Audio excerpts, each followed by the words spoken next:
सर्वांना दी Buddhist research centre YouTube चॅनलच्या माध्यमातून मैत्रीपूर्ण नमबुद्धाय जय भीम.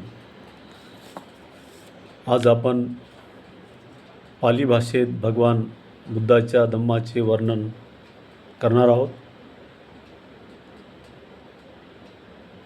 पाली भाषेमध्ये भगवान बुद्धाच्या धम्माचे वर्णन या पद्धतीने आहे. स्वाखातो भगवता धम्मो संदिठिको अकालिको येहि पस्सिको ओपनायको पश्चत्तम वेदितब्बो वियुहिती असे केलेले आहे. म्हणजेच भगवान बुद्धाचा धम्म सर्वसामान्य माणसांना समजेल अशा भाषेत समजावून सांगितलेला असून तो ह्याच जन्मात फळ देणारा आहे. त्याला काळाचे बंधन नसून तो शास्त्रीयदृष्ट्या तपासणी करून घेता येण्यासारखा आहे. तो प्रगतिशील असून पंडितांना स्वतःचा मार्ग स्वतः चालण्यास सांगणारा आहे. भगवान बुद्धाचा धम्म आरंभी कल्याणदायक आणि शेवटीसुद्धा कल्याणदायक आहे. म्हणून बहुजनाच्या हिताकरिता लोकांवर अनुकंपा करण्यासाठी देव आणि मनुष्य यांच्या सुखाकरिता त्या धम्माचा प्रसार करावा अशी आज्ञा भगवान बुद्धांनी त्यांच्या अनुयायांना केली आहे. या जगात ज्यांची बुद्धी सर्वथय मलिन झाली नाही असे पुष्कळ लोक आहेत, पण धम्मवाक्य कानी न पडल्यामुळे त्यांची हानी होत आहे. म्हणून स्वतः शुद्ध आचरण ठेवून लोकांना समजेल अशा त्यांच्या भाषेत भगवान बुद्धाचा धम्म समजावून सांगण्याचे व्रत आपण घेतले पाहिजे. सब्बे सत्ता सुखी होंतु सब्बे होंतुच खेमिनो सब्ब बद्धानी पसंतु मा कच्चे दुःख मागमा. मित्रांनो,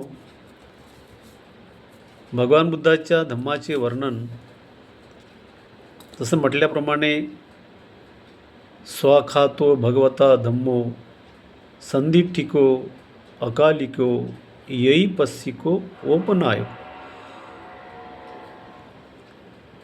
पश्चत्तम वेदू तब्बी वियुहिती.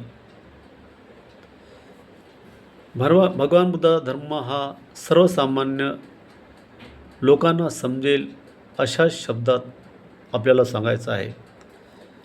म्हणून भगवान बुद्ध म्हणतात, येई पस्सिको, या आणि बघा, स्वतः अनुभव करून बघा माझा धम्म कसा कल्याणकारी आहे, कसा सर्वसामान्य लोकांच्या हितासाठी आहे, सुखासाठी आहे, कल्याणासाठी आहे.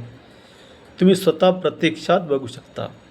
प्रत्यक्षात तुम्हाला अनुभूती यायची आहे, प्रत्यक्षात टेस्ट करायची आहे.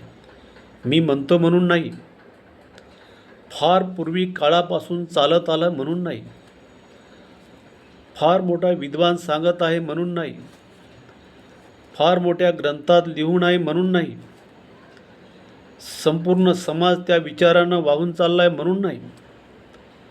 तुम्हाला त्याचं काय वाटतंय, तुम्हाला त्या संदर्भात काय वाटते, आपण उदाहरणात आपण एक जाणूया. जसं आता आपल्या घरी एखादी सब्जी बनवली असेल आणि तुमचे मित्र आले, तुमच्या मित्रांनी सहज विचारलं, काय बनवलं आहे बा? नाही ना, आमच्या घरी या प्रकारची सब्जी बनवली आहे. कशी आहे? खूप सुंदर आहे मी म्हणणार, खायला टेस्टी आहे म्हणणार, चविष्ट आहे म्हणणार.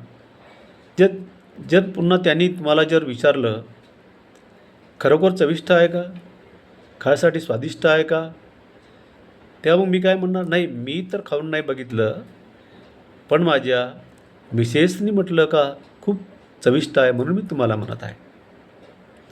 तर ही अनुभूती झाली का, ही टेस्ट झाली का? नाही. पण मी प्रत्यक्षात जर खाऊन बघितलं असतं तर मी त्याला 100% दाव्यानं सांगितलं असतं काय सब्जी अशीच आहे, ही टेस्टी आहे, ह्या पद्धतीने मी सांगितलं असतं. म्हणून स्वतःचा अनुभव असला पाहिजे. कोणी म्हणते म्हणून नाही. खूप लाखोच्या संख्याने त्या विचाराने वाहून चालले म्हणून नाही. तुम्हाला त्याला काय वाटते खरोखर हे जे विचार आहे हे कल्याणकारी आहेत का, लोकांच्या उपयोगाचे आहेत का, या विचारानं चालल्यामुळे लोकांचं कल्याण होणार आहे का, हे प्रत्यक्षात तुम्ही जेव्हा जाणता, तुम्ही जेव्हा स्वतःत उतरवता, तुम्ही त्या विचारांनी जेव्हा चालता वागता, तुम्हाला त्याचं फळ मिळते, तुम्हाला तो रिझल्ट मिळतो, तेव्हा तुम्ही प्रत्यक्षात त्यांना सांगू शकता. म्हणून बुद्ध काय म्हणतो, येई पस्सिको ओपनायको, या सर्वासाठी खुला आहे. माझ्या धम्मात कुठचंही काळेपण नाही आहे, कुठं कलुषितपणा नाही आहे, कोणत्याही विषयी या वाईट प्रवृत्ती नाही आहे. सगळ्याच्या मंगलासाठी आहे, सगळ्याच्या मंगलमय वागण्यासाठी आहे, कल्याणासाठी आहे, जगण्यासाठी आहे. म्हणून भगवान बुद्धाचा धम्म हा जगातल्या सर्व जे मानव आहेत, कोणत्याही समाजा असू द्या, ब्राह्मण असू द्या, क्षत्रिय असू द्या, वैश्य असू द्या, सगळ्या संपूर्ण मानवजातीच्या कल्याणासाठी आहे. जसं पाण्याची जरुरी सगळ्यांना आहे, दवाईची जरुरी सगळ्यांना आहे, हवेची जरुरी सगळ्यांना आहे, तशावानी बुद्धाच्या धम्माची जरुरी हा सगळ्यांना आहे. असा कोणीही व्यक्ती म्हणू शकणार नाही की मला याची जरुरी नाही आहे. यासाठी मित्रांनो, आपण जरूर भगवान बुद्धाचा धम्म हा जवळून बघितला पाहिजे, आचरणात आणून बघितला पाहिजे. नुसतं आपण रोज जर समजा पठण करत असेल, या त्रिशरण पंचशीला घेत असेल, वंदना घेत असेल, सकाळ सायंकाळ पूजापाठ करत असेल, अगरबत्ती मोमबत्ती लावत असेल, पण त्याचं मी आचरण जर करत नसेल तर मला त्याचा रिझल्ट कधीही भेटणार नाही, शक्य नाही. तुम्ही कितीही समजा सकाळ सायंकाळ रोज त्या टाईमलाच जर समजा पूजापाठ करत असेल, त्रिशरण पंचशीला घेत असाल, वंदना करत असाल, तरी पण त्याचा लाभ होणार नाही. कारण तुम्ही ते आचरणात आणलं नाही आहे, त्या इम्प्लिमेंट केलेलं नाही आहे, वागत नाही आहे, तर कसं त्याचा फायदा होणार आहे? होणारच नाही.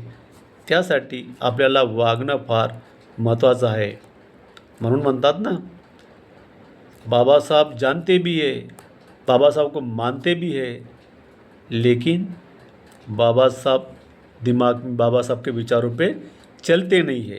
अशा आणि बुद्धाला मानणारे बी आहे, जाणणारे बी आहे, पण बुद्धाच्या विचाराने चालणारे फार कमी आहेत, नाहीच्या बरोबर आहेत. म्हणून ज्या बुद्धाचा धम्माचा प्रसार आणि प्रसार व्हायला पाहिजे त्या पद्धतीनं होत नाही आहे. कारण बघतात लोक, अरे या बौद्ध माणूस आहे कसा वागतो, त्रिशरण पंचशीला तर घेतोच, पण तिकडे दारूच्या भट्टीत दिसतो, त्याच्या घरी कोणत्याही कार्यक्रमाला तर दारू असते. जन्म असू द्या, घराचा वास्तू असू द्या, बड्डे असू द्या, शादी असू द्या, प्रत्येक वेळीस त्यांच्याकडे दारू नशेली चीज असते. तो वाहून गेलेला आहे, तो हत्यारा आहे, खुनी आहे, तो व्यभिचारी आहे, तो नेहमी खोटं बोलतो, असे लांछन लावतात. म्हणून आपण शील जे दिलं आहे भगवान बुद्धांनी सर्वसामान्य माणसासाठी दिलं आहे. माणसाला जीवन जगण्याची कला आहे, चांगलं किंवा वाईट. म्हणून तुमच्याकडे किती संपत्ती असेल, धन दौलत असेल, किती तुम्ही करोडपती असाल, पण लोक काय म्हणतील, काय त्या संपत्तीचा फायदा, काय त्याचा, तो तर आज ह्या वेशनीच्या आहारी गेलेला आहे, त्याचा संपत्तीचा कोणालाही फायदा नाही आहे, कोणालाही तो दानधर्म करत नाही आहे. तर म्हणून मित्रांनो, आपण भगवान बुद्धाचा धम्म स्वतः अनुभव घ्या, सदा टेस्ट करा आणि त्यानंतर भगवान बुद्धाच्या धम्मानुसार आचरण करा. स्वतःचं कल्याण आहेच, घरचं आहे, दुसऱ्याचं आहे, समाजाचं आहे, कुटुंब आपल्या वार्डचं आहे, जगाचं आहे. म्हणून बाबासाहेब काय म्हणतात, जर समजा जगाचा उद्धार करायचा असेल, जगाचं कल्याण करायचं असेल तर बौद्ध धम्माशिवाय पर्याय नाही आहे. बौद्ध धम्म तुम्हाला स्वीकारावा लागेल. आज आपण बघतो लोक बुद्ध की जय म्हणणारे आहे, बुद्धासारखा जगामध्ये महापुरुष होऊन गेला असं म्हणणारे आहेत. मग असं जेव्हा आहे, बुद्ध सर्वश्रेष्ठ आहे, तर बौद्ध धर्म तुम्ही का घेत नाही? मग धर्मांतरात का करत नाहीत? मग धर्मांतरात करा ना. त्यासाठी तुम्ही काय करता? तुमच्याकडे जे आहे, जसं उदाहरणार्थ जुन्या चायमध्ये आपण नवीन चाय टाकतो, म्हणजे गडूळ होते. बाबासाहेबांना परिवर्तन पाहिजे होतं, सुधारणा नाही. सुधारणा बघितलं होतं 1916 ते 1935पर्यंत बाबासाहेबांनी प्रयत्न केला, म्हणून बाबासाहेबांनी 56मध्ये परिवर्तन केलं, सुधारणा केली. सुधारणा म्हणजे काय? एखाद्या फाटक्या कपड्याला ठिगळ लावणे सुधारणा करणे, कपडा फेकून देणे नवीन परिधान करणे म्हणजे परिवर्तन करणे. एखाद्या घर समजा तुमचं तुटकं फुटकं आहे, त्याला डागडुगी करणे सुधारणा करणे, त्याला पाडून नवीन दिवाळ टाकणे परिवर्तन करणे. तुम्हाला खरोखरच स्वतःचा विकास करायचा असेल तर तुम्ही बौद्ध धम्माची दीक्षा घेतल्याशिवाय पर्याय नाही आहे. तरच तुम्ही आपलं कल्याण, स्वतःचं कल्याण, जगाचं कल्याण करू शकता. तर मित्रहो, आजच्या या भगवान बुद्धाच्या धम्माचं वर्णन करत असताना मी आपल्यासमोर स्वतः अनुभव घेण्यासाठी मी आपल्याला हे करतो की आपण स्वतः धम्माचं अनुकरण करावं, त्याप्रमाणे जगावं, आपलं कल्याण होऊ शकते. आपण आपल्यासोबत समाजाचं कल्याण, जगाचं कल्याणसुद्धा करू शकतो. एवढे बोलून मी इथेच थांबतो. नमो बुद्धाय. जय भीम.